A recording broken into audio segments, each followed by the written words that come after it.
Con su permiso, presidente, buen día, secretario, canciller, coordinador general, colegas de la Fundación Teletón. Fernando, buenos días. Muy buenos días tengan todas y todos ustedes. Vamos a enfocarnos a el informe técnico con la actualización más reciente que presentamos ayer por la tarde, y como solemos hacer aquí en el Pulso de la Salud, vamos a identificar algunos de los temas de mayor importancia sobre lo que está ocurriendo con la epidemia. Y también vamos a comentar sobre uno de los elementos que ya está destacando el secretario de Salud, que es el tema de la mortalidad, qué la explica, por qué ha ocurrido y cuáles son los elementos de acción que se necesitan emprender para, más allá de COVID, tener un abordaje importante de estas causas raíz. Si me pasan la primera, aquí tenemos la síntesis en una gráfica en forma visual que destacábamos en los días recientes.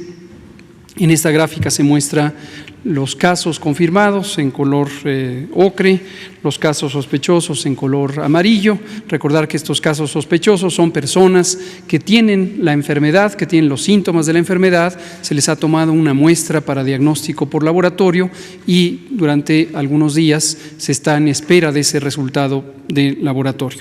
Y finalmente, en el color morado, aquellas personas que teniendo la enfermedad fueron notificadas, identificadas, se les tomó la muestra, pero el resultado del laboratorio fue negativo y son aproximadamente la mitad de quienes se detectan con enfermedad.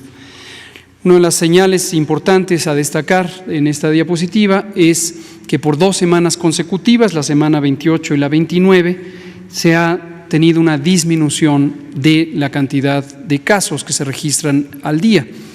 Esto ya es una tendencia razonablemente consistente. Tenemos 20 entidades federativas que todavía tienen incremento en el número diario de casos, pero hay 12 que ya tienen una disminución progresiva y las hemos ido comentando.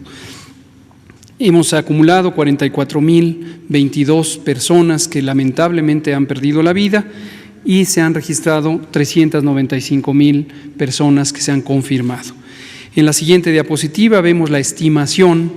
Recordamos que la estimación es un mecanismo para anticiparnos al acontecer epidémico, dado que las personas que presentan la enfermedad sabemos qué porcentaje, semana por semana y estado por estado, van a ser probablemente confirmados. Y por eso podemos saber que tenemos 435.862 personas que se estima tienen la enfermedad COVID de las personas que se vigilan por el sistema de vigilancia. Pero como se puede ver también en la curva de hasta arriba, la línea de color azul claro, ya 2 semanas consecutivas los casos estimados también muestran reducción.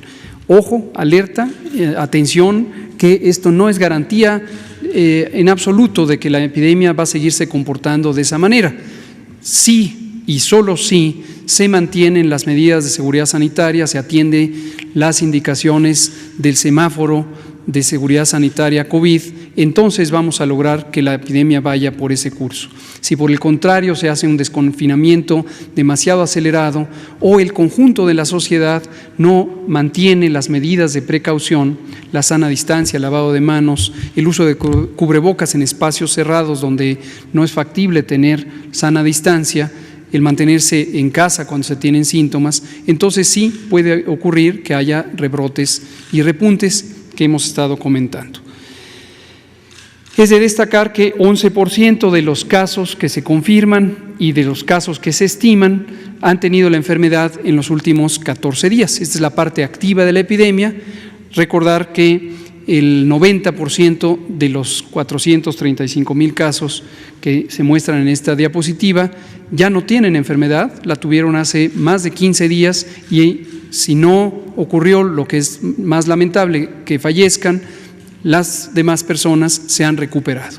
Entonces es importante porque la suma de casos acumulados nos puede dar una falsa impresión de un tamaño de la epidemia en cada momento, cuando en realidad solamente en los últimos 15 días las personas permanecen contagiantes. Las siguientes dos diapositivas lo que nos muestran es cómo se ha ido reduciendo la velocidad a la que crece la epidemia, y esta es una idea que es muy importante porque aun cuando se van sumando nuevos casos cada día y aun cuando en el conjunto la suma de casos de un día es generalmente mayor a la del día anterior, la velocidad a la que se van acumulando es cada vez menor, hasta que llegaremos a un punto cero, donde posteriormente empiecen a disminuir la cantidad de casos diarios. Para los casos estimados es 1.3%, y para la mortalidad, que es la siguiente diapositiva, es 1.1%. Contraste, se disminuyó 0.1%, una décima porcentual respecto a la semana anterior, y así es esperable que seguirá disminuyendo. Finalmente, en la parte básica del informe técnico, tenemos la ocupación hospitalaria que comentamos todos los días y que monitoreamos en todas las entidades federativas y, de hecho, en todos los municipios. Tenemos que 47% de las 30.199 camas destinadas a la atención de personas con infección respiratoria aguda grave están ocupadas, y tenemos un remanente de 53% aún libres.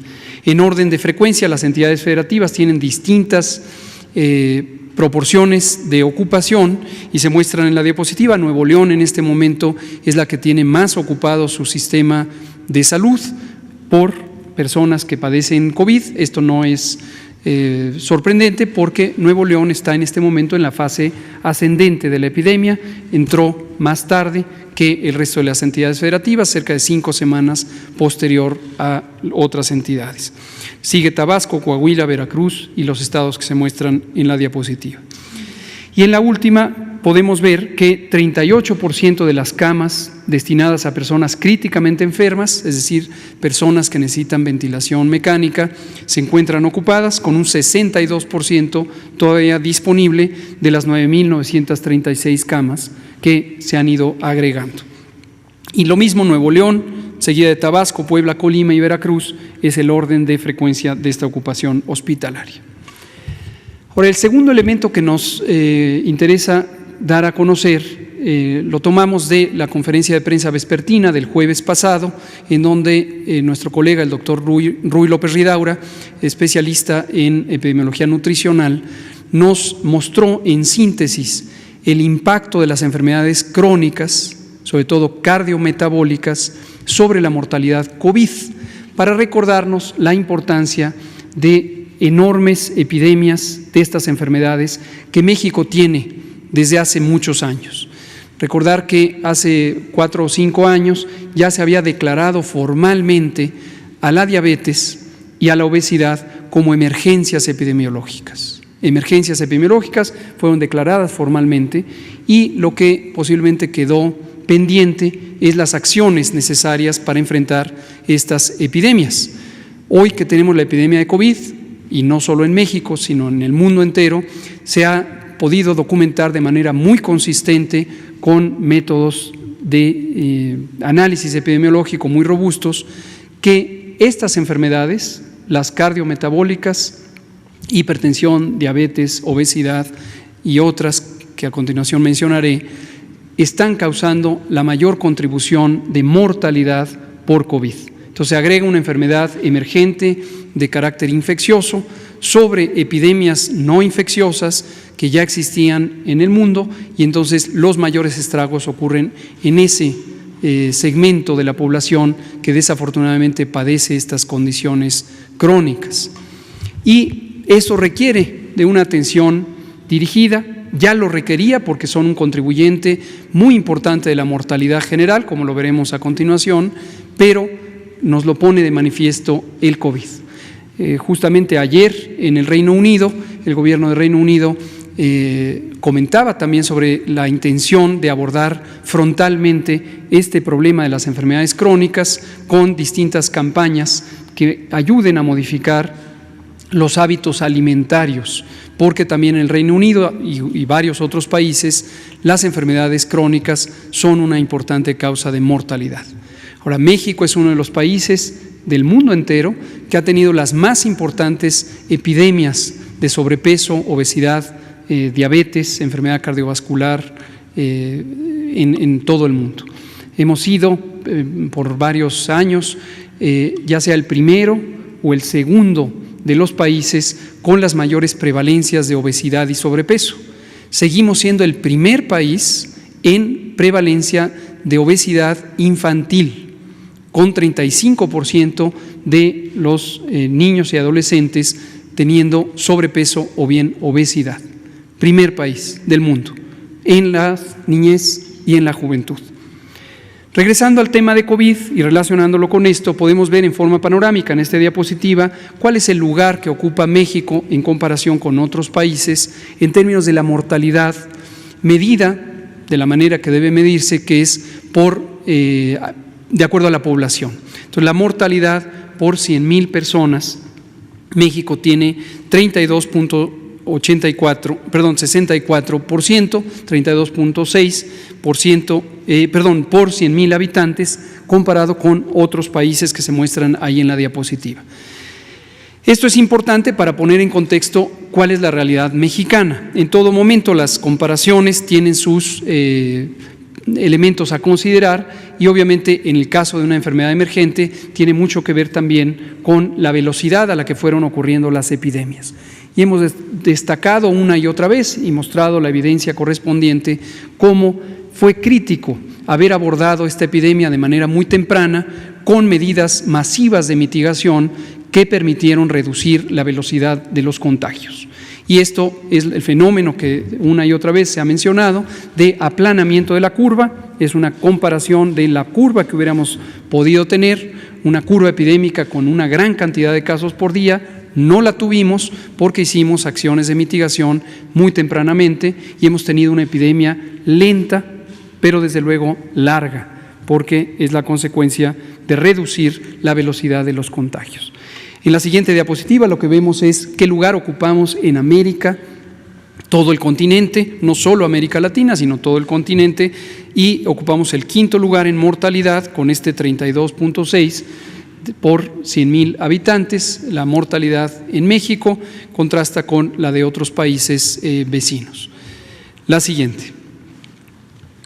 Ahora, regresando al punto de las causas de mortalidad, las causas que han propiciado la mortalidad, el impacto por COVID, es muy claro que tenemos una contribución importantísima de las enfermedades crónicas en el espectro de mortalidad. Dentro de las 10 primeras causas generales de muerte documentadas por lo menos en los últimos 15 años, México tiene muy buenas estadísticas de mortalidad desde hace mucho tiempo, y la mortalidad, así como otras estadísticas vitales, las compila una autoridad independiente del gobierno, una autoridad autónoma, que es el Instituto Nacional de Geografía y Estadística. Y sabemos que desde hace al menos 12 años la enfermedad cardíaca, la diabetes y los tumores malignos ocupan los primeros lugares. De hecho, son en la estadística más reciente, 2018, los primeros lugares. Y se muestra ahí 21% de enfermedad cardiovascular, 14% de diabetes y 12% de los tumores malignos.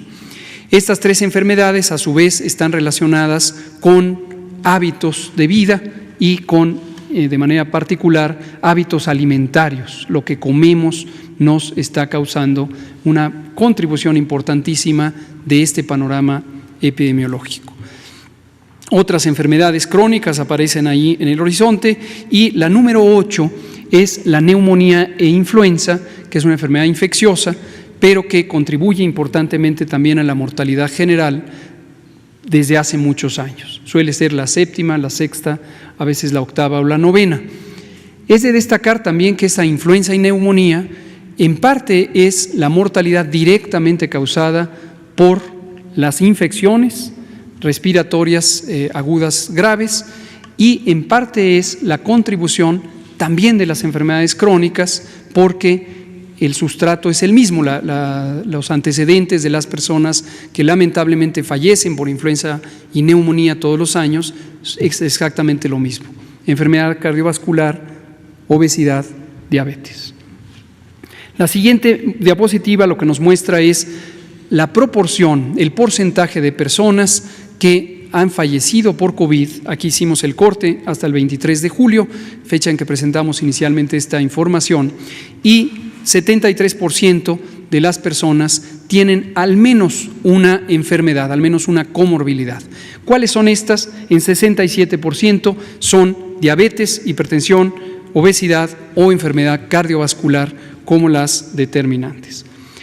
En la siguiente imagen lo que podemos ver es una comparación que nos permite saber la contribución de estas enfermedades. Cuando comparamos el porcentaje de personas que han fallecido y tienen una de estas enfermedades con el porcentaje de personas que no han fallecido, pero fueron casos de COVID y tienen también estos padecimientos. Vean ustedes, hipertensión, 43% en quienes fallecieron y 17% en quienes tuvieron COVID y no fallecieron.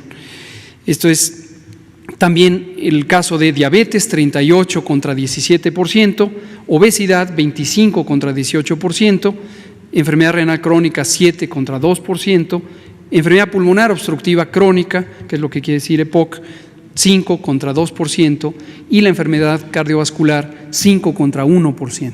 Entonces, en general, es al menos un 45% de aumento en la proporción de personas que fallecen y puede ser hasta de 5 veces la diferencia porcentual entre unos y otros. La siguiente diapositiva nos muestra, ya incorporando la edad como un factor de riesgo, 86% de las personas que tienen un desenlace fatal por COVID tenían al menos un factor de riesgo. ¿Cuáles son estos? La edad misma, mayor de 60 años, pero en el caso mexicano es muy notorio que las enfermedades crónicas son el contribuyente principal, 76%. En la siguiente imagen lo que vemos es algo que ya se conocía y que ha estado documentado, insisto, al menos por 12 años, pero la tendencia es desde hace más de 30 años. Y son obesidad y sobrepeso con 73%, hipertensión con 25% y diabetes con 14% de la población mayor de 20 años tiene estos problemas de salud. Y en muchas situaciones vemos además una sobreposición. Las personas que tienen diabetes es más probable que sean hipertensas, quienes tienen hipertensión es más probable que tengan obesidad, etcétera, etcétera. Ahora, ¿qué causa esto? Hemos dicho, por un lado, son los distintos estilos de vida. La actividad física es un elemento muy importante para lograr reducir, desde luego, el peso corporal y también la probabilidad de tener alguna de estas enfermedades. Pero no hay duda que el motor fundamental es la alimentación no saludable. Y es también muy importante destacar que la alimentación no es solo un acto voluntario, no es solo que decidamos comer frutas o verduras o comer algún otro producto. Depende mucho de lo que tenemos en acceso. Y el acceso tiene que ver con el costo de los productos, pero también con la oferta de los productos. ¿Qué hay en mi localidad? ¿Qué hay cerca de mi casa? ¿Qué hay cerca de mi trabajo? ¿Qué me encuentro al paso de todos los días que puede ser un producto que me lleve a la boca con el ánimo de alimentarme? Y es muy claro que en México, igual que en otros países, sobre todo los países que tienen las más grandes epidemias de obesidad, sobrepeso, diabetes, lo que encontramos al paso, por mucho, son productos no saludables. Y hemos destacado los productos industrializados, procesados y ultraprocesados, incluyendo los líquidos, las bebidas azucaradas, como uno de los más claros, consistentes y grandes contribuyentes a la alimentación no saludable. A veces se ha querido orientar esta conversación como si se tratara de una confrontación o como si se tratara de un ánimo de desprestigiar a un sector de la producción o de la economía. No se trata de eso. Esto es evidencia científica y es evidencia que el mundo entero ha reconocido. La Organización Mundial de la Salud desde hace más de 12 años ha hecho enfáticos llamados a cambiar los hábitos alimentarios y ha identificado a este grupo de productos. La OCDE ha hecho al menos 2 informes a lo largo de 10 años en donde destaca la contribución de la obesidad en el daño a la salud, en la reducción de la esperanza de vida y además en un impacto económico muy, muy grande para los países. Entonces no se trata de confrontaciones, se trata de que desde una perspectiva de salud pública las cosas se tienen que identificar formalmente para poder actuar en pro de la salud. Es lo mismo que ocurrió hace más de 60 años con el tema del tabaco. El tabaco fue reconocido con base en muy robusta y consistente evidencia científica como un producto nocivo para la salud. Hoy pocos segmentos de la sociedad podrían argumentar que el tabaco es un producto saludable. No, no lo es un producto dañino, invariablemente dañino. No hay forma positiva o forma benéfica del tabaco. Hoy ya nadie lo duda. Pero con el tema de los alimentos no saludables, los procesados y los ultraprocesados, tenemos todavía una transición en la mentalidad de la sociedad en donde pareciera sorprenderse de que la evidencia científica por más de 15 o 20 años ha identificado este tipo de contribuyentes a una salud deteriorada.